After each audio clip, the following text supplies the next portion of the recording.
I thought the big story here, certainly early on, Trevor Lawrence looked really sharp, and as did Calvin Ridley, making his return to the NFL. You know, again, we highlighted the matchup with the Colts cornerbacks coming in, and Zay Jones was very good, but Calvin Ridley with the 9 catches for $125. You know, 8 catches for 101. There's a negated catch in there. But when they signed Calvin Ridley as he's going to be back when he comes back from suspension. Let's just grab him real quick on the cheap. Such a good move. This was the Jags picking up their wide receiver 1. We'll see if Ridley keeps it up, as he's probably a low-end wide receiver 1, right? I don't think he's your Tyreek Hill or A.J. Brown or anything, but, man, he showed out in week 1, and you saw just how important having that connection is for Trevor Lawrence in that pass game. That cost them a maximum compensation of a 2023 fifth rounder and a 2024 second round pick. Absolutely. Like that's all day. The total steal for a guy who stepped in seamlessly to be their number 1 receiver, like immediately. And the fact that he was able to be the number 1 guy, get that kind of workload, 11 targets, get 100 yards, make plays after the catch, make plays at the sideline, all those things.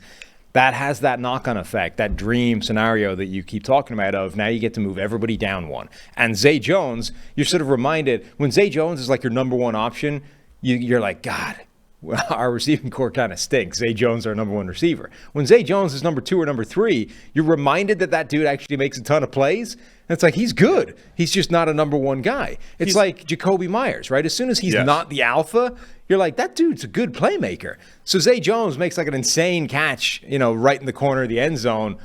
Great play. If he had to do that every single play, you'd be like, we have deficiencies here. But that's the benefit of a guy like Ridley is Zay Jones looks better. Evan Ingram looks better. Christian Kirk looks better. The whole thing looks better. Yeah, I thought you're absolutely right. Zay Jones being when Michael Gallup was a 2 or Jacoby Myers is a 2, I think that's a perfect fit there. That was a beautiful catch by Zay Jones for the 18-yard touchdown. I thought Trevor Lawrence early on, like I said, looked sharp. He was, there's pressure early on by a friend of the show, Kwity Paye. Trevor Lawrence rolls right out, to his left. Dude throws to his left extremely well.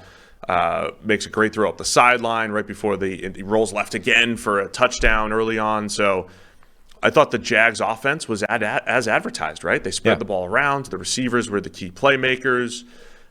Travis Etienne ran the ball pretty effectively.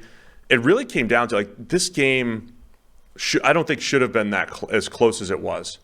The Colts did a great job stepping up on 4th down. There were several 4th downs where the Jags went for it at the right time. Colts territory. The Colts, held strong and made some stops. But I thought overall the Jags looked right offensively, and it really came down to some 4th down stuff. The DeForest Buckner play that kind of kept the Colts in it. There was a couple of turnovers, including a touchdown with that Buckner one. Like the 2 plays off Bigsby were ridiculous. I just checked. He's going to have a grade. He's going to have a bad grade. The interception was like an absolute joke of a play, which looked like a busted play from the start. And Lawrence kind of went, found an outlet, hit Bigsby, and it just careened off his face into the hands of a defender. And so, those are 2 pretty significant turnovers that kept the game closer than it probably should have been. And then, the Jags end up sort of pulling away late in the game.